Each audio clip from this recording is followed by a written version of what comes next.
Hey guys, and welcome to another episode of Social Marketing with Eric. Let's just jump right into this one. I'm excited for this topic. So I wanted to talk about the different ways to attract your perfect client. I think a lot of people will go after different clients based off their needs and where they are at that moment.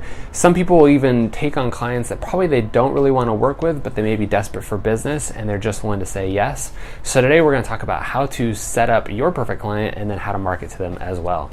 So the first question to ask is, are you an expert in your area? So whether you're the expert of selling $5 million homes in La Jolla, or you're the expert at doing root canals, or you're the expert at selling Ferraris, what are you the expert at? Get to know your business and pick a niche that you can be the expert at, and that's how you're actually probably wanting to market your business, because that way you can speak intelligently about it. If you're trying to cover every single topic all the time, you're probably going to sound too vague and people aren't going to trust you. So definitely whittle it down to a niche that you're comfortable with and be the expert in that area. Learn as much about that topic as you can and just drive home the content that you can share with your clients so that they'll know you and trust you and know that you're the expert in that area. Step number 2 is find out who is your ideal client. So don't just say, I want to work with anybody who's going to give me a lot of referrals or work with anybody who's ready to buy or take my service right now. Really identify who that is. Know their age, know their demographics of where they live, where they're coming from, know how soon out are they from making a purchase from you. So obviously if it's a root canal, you're probably pretty short on time because people usually need that service right now. But maybe you work with 50 to 70-year-old clients.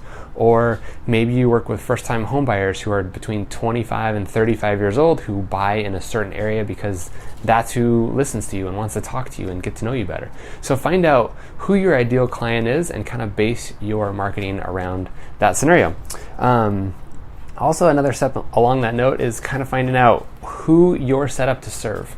So in real estate, if you're not ready to take on a listing, there's a lot of steps to listing a house. If you're not ready for the opportunity to list a house, maybe you want to just focus on buyers.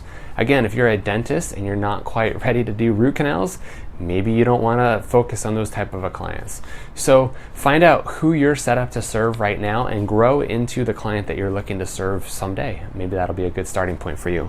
Step number 3 is who do you not want to serve? So the complete opposite side of that. Who do I just want to say no to that I'm not willing to work with anymore, right? Because sometimes you take on clients, they seem like they're great in the beginning.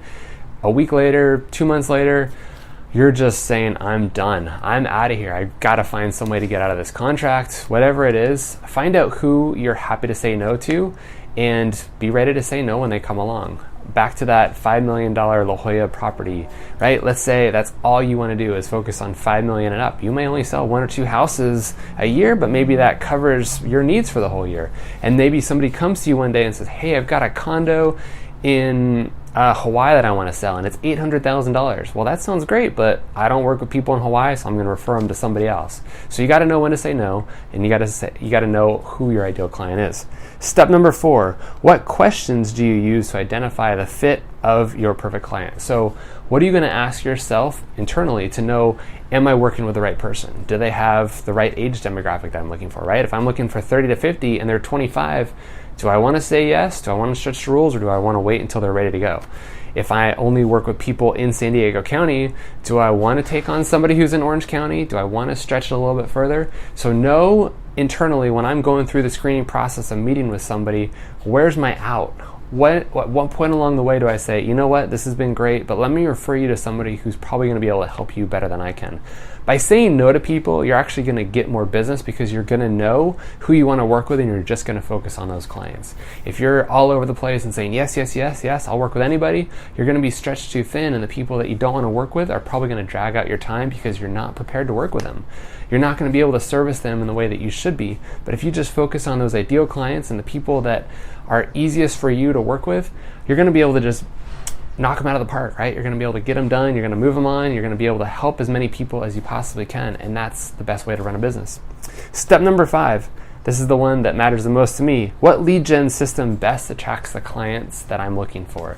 So whether you're marketing on Facebook, you're sending mail, you're on the radio, you're having a plane fly over with a banner behind it, what type of marketing is going to attract the clients that you're looking for. If you're looking for that 50 to 70-year-old client, maybe they're on Facebook. If you're looking for that 22-year-old client, maybe they're on Snapchat, right? Get to know your audience, see where they hang out, see what they read, what they're listening to, where they are on a daily basis. If they're on their phone all day checking information, you probably want to be marketing to them on social media. If they read the newspaper, if they listen to the radio, you want to be in those platforms. So find out who your client is. It's going to make your business so much easier. It's going to make you more profitable, and it's going to save you a ton of time. You're going to spend less time running around trying to serve everybody all at the same time and only focus on the people that you actually want to work with.